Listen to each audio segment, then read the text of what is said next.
Is this your first time dining on it? If you were to come back as a fan of anything, who/what would you be? Oh my gosh, that's a really good question. I hadn't thought about it at all.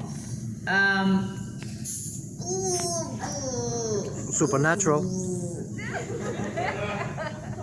My brain is exploding. I don't know. Chewbacca.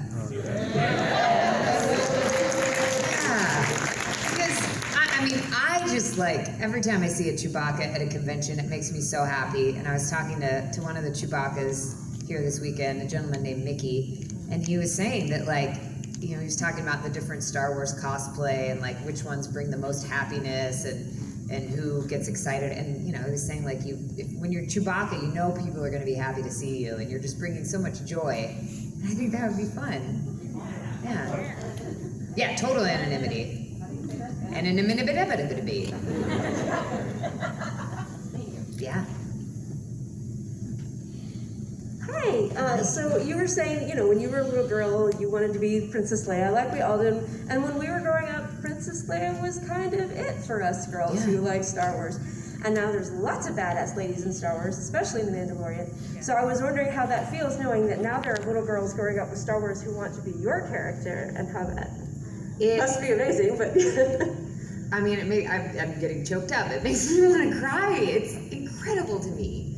And I love, and one of the things that is most special about it too, is that she's this strong woman. She has deeply held beliefs, which I think is so important to see modeled. And people are very often like, oh, don't you wish like you could take off your helmet at least once, or da-da-da-da-da. But I have been doing this for a couple of decades now, and I, as a woman in Hollywood, am so aware of what I look like and what parts people think I'm right for, what parts they think I'm not right for, what I'm pretty enough for, what I'm not pretty enough for. And the fact that there is this character who is so beloved and it has nothing to do with what she looks like is incredible to me. I love that. And I love that, especially when I get to meet little girls who are wearing armor costumes. It's so profound. It is the most joyful feeling. I never imagined anything like this. And I'm just so grateful that they created a character like this. And I'm so grateful that I get to play her, and that I get to learn from her too, because I always learn from the characters that I play. And there's plenty that the armorer just owns that I kind of aspire to. So it's unbelievable. Thank you for that question. I know, yeah, sorry. Erase. All right, since you said Chewbacca, we're gonna have to get a quick Chewbacca roar. And I also want to know, like, what was your reaction to the last episode, season 2, when Luke finally makes his appearance and everything? Growing up, as I'm sure we all grew up as Star Wars fans, I know my jaw dropped, and I did not expect that. 5 times. It was bonkers. It was brilliant. It was insane. I didn't expect that. I knew, especially because I knew nothing about season 2 at all. So it was pretty rad. Yeah. You wanted me to do a Chewbacca roar? Oh. I've never attempted it. I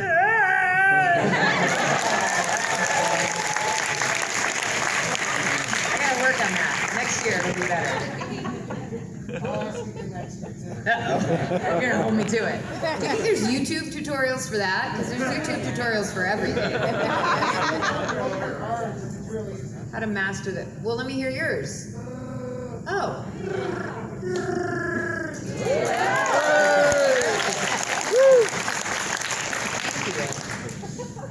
Hello. Hi. So, over the years, since even Boba Fett, there's been a very iconic design for Mandalorians and what Mandalorian armor means. So what was your reaction to seeing a design that was essentially a blend of Mandalorian armor and Viking armor? I think it's dope. I knew so little about what I was about to be doing because they're so secretive, and so the costume was actually like my first glimpse into who this woman was.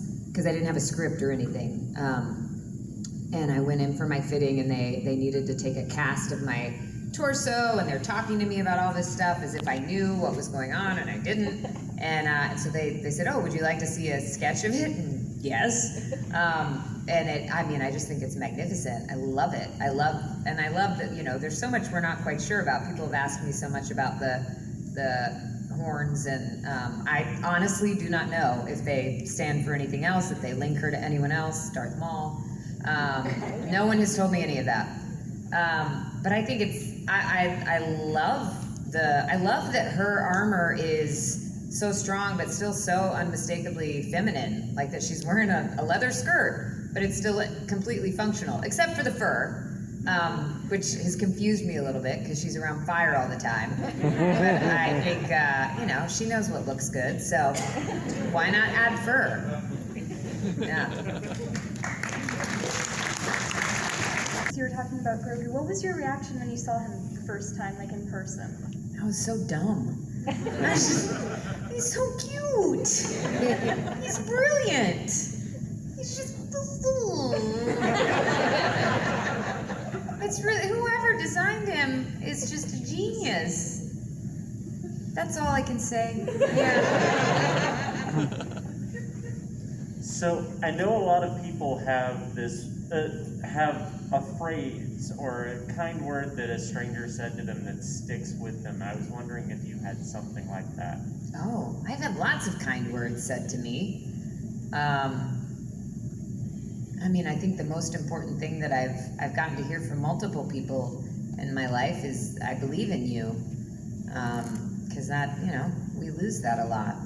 Especially I don't think it's just in the arts. I think it's Chewy. I think there's so much in this world that makes us doubt ourselves, and we're in this society where it's become this so important to you can even feel bad about yourself for not believing in yourself enough. You're supposed to summon that strength from yourself, and we need each other, and that's okay. And so I'm always grateful when someone reminds me that they I don't have they do. It's just there. They believe in me, and it's not because I'm the best. It's not because I'm trying my hardest necessarily. It's just because I am worthy, because I am here on this planet. And so that's always important to hear.